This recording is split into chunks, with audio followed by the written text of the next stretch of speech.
Olá, muito prazer, me chamo Aline, eu sou psicanalista, estudante eterna de psicanálise e terapeuta corporal. Estou me propondo aqui a fazer alguns vídeos mais longos no sentido de transmitir a psicanálise com mais calma, fora daquelas loucuras de 1-2 minutos que nos colocam as outras redes.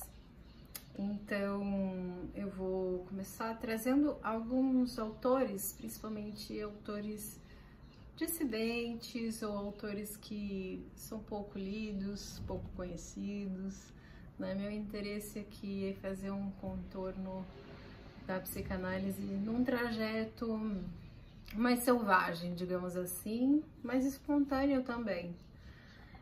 Eu vou começar fazendo, então, comentários e algumas leituras dessa obra, que se chama Recusa da Vagina, escrito por Patrícia Mafra de Amorim. A Patrícia vai fazer uma recuperação da autora Karen Horney, né? Patrícia também é da área da psicanálise e ela faz essa importante contribuição, já que a Karen Horney é uma autora que foi apagada. É uma autora que hoje você não encontra obras publicadas para comprar, para adquirir, né? Não teve mais reedições. Ela, aos poucos, foi sendo não falada, né? Foi deixada de lado e, de forma interessante, ela começou a ser de novo recuperada por outros autores, o que é muito bom, que nos dá essa oportunidade, então, de escutar essa parte do movimento psicanalítico que não é muito conhecida. E eu acho bacana que a Patrícia, ela começa o primeiro capítulo falando sobre história, memória e verdade, né? Ela diz o quanto é importante a gente fazer essa articulação entre essas três noções, para a gente poder buscar revisitar, redescobrir e reconectar a história da psicanálise, né? Então ela vai dizendo que contar aqui o que ela faz não significa distorcer nem dissimular a forma como transcorreram os fatos, mas reconhecer que também a história, como disciplina científica, é a construção da realidade e não meramente a sua descrição. Então, quando a gente está contando, a gente também está construindo a realidade.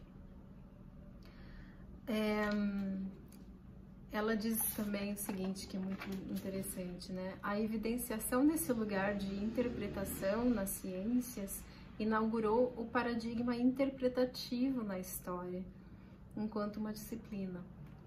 O método por excelência desse novo paradigma, a hermenêutica, situa-se entre a explicação e a compreensão do fenômeno, em um campo de eterna tensão, dado que, simultaneamente, esse método afirma a impossibilidade de explicação total e completa do seu objeto, enquanto busca construir compreensões legítimas acerca do mesmo. Ou seja, é sempre uma tentativa de compreensão e de transmissão daquilo que é compreendido, mas que nunca atinge sua totalidade, né? Isso nos lembra da nossa limitação naquilo que a gente tenta nomear e transmitir como aquilo que a gente também compreende e é capaz de compreender a respeito das coisas. É um lugar que está sempre em tensão justamente por isso, que nunca é completo, sempre parcial. Então, situando a psicanálise dentro desse paradigma interpretativo, buscaremos, por um lado, também questionar quais são os pressupostos e objetivos na escrita da história desse campo, desvelando sentidos ocultos enquanto buscamos restaurar o lugar de Horney. Historicizando a própria história do movimento psicanalítico, retomaremos uma das autoras que foi deixada de lado nessa história, visando compreender quais forças operam e como operam na construção da historiografia desse campo. Tais forças são, como já vimos tantas vezes, conflitantes, mas irredutíveis a dicotomias simplistas como certo e errado, realidade, fantasia, verdadeiro e falso. Então, quando ela está fazendo essa recuperação, ela está nos dizendo que realmente isso não é algo simples e é muito complexo, né? Pelo contrário. Então, onde a gente precisa sempre evitar esse lugar simplista entre certo e errado, verdadeiro e falso. Nesse jogo, em que as pesquisas da história da psicanálise têm nos mostrado, é que não existe uma psicanálise verdadeira e que aqueles que assim se apresentam seriam, de certa forma, considerados os vencedores dos jogos de poder engendrados durante o processo de constituição da história da psicanálise. Aí ela vai trazer, inclusive aqui, uma citação de Freud, né? Quando ele vai falar sobre a história do movimento psicanalítico, o quanto ele defende, né, esse lugar de ser aquele que pode dizer o que é ou o que não é psicanálise, já que foi um caminho que ele construiu primeiramente.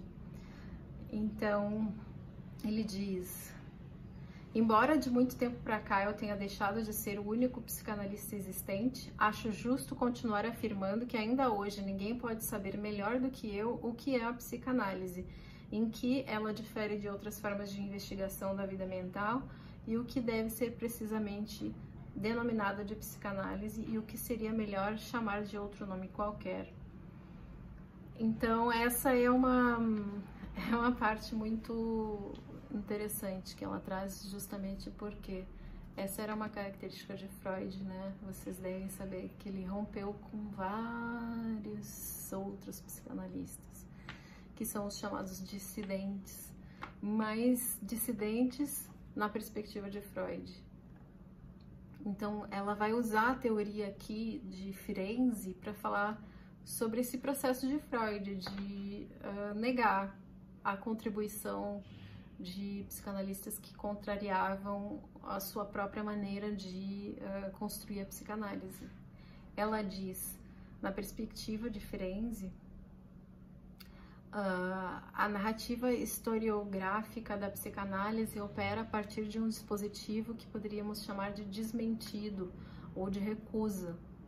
É uma cisão entre as diferentes versões, levando a um lugar em que se acumulam os indesejados, os que atrapalham a narrativa oficial, os que colocam em xeque o cânone, seja histórico ou teórico. Um lugar que, avesso da utopia, configura-se como um não lugar. Quem ali é posto não tem voz. No que diz respeito à psicanálise, curiosamente encontramos o início desse modo de contar, sob a pena do próprio Freud. Então ela vai usar a própria teoria psicanalítica, né, para fazer essa breve análise de Freud, de quanto ele também usava esse artifício de um desmentido para aqueles que contrariavam aquilo que ele postulava como sendo a verdade, ou a verdade da sua teoria. E ela termina dizendo, né, como é importante nomear as coisas, e nomear não é sem consequência. Ela se questiona quais as consequências de Freud de se arrogar o direito de dizer quem é psicanalista e quem não é psicanalista. Bom, o que nós sabemos hoje é que todos esses que foram ditos por Freud como não psicanalistas continuaram os seus trabalhos, desenvolveram as suas escolas, assim como Jung, como Reich, e hoje tem grandes contribuições que nós podemos nos servir dos seus trabalhos. Ou seja, o desmentido ele vai servir temporariamente para aquele que precisa usar dessa atitude para poder levar adiante a sua própria construção. Mas para hoje o que nos interessa é saber que Karen Horney faz parte do movimento psicanalítico.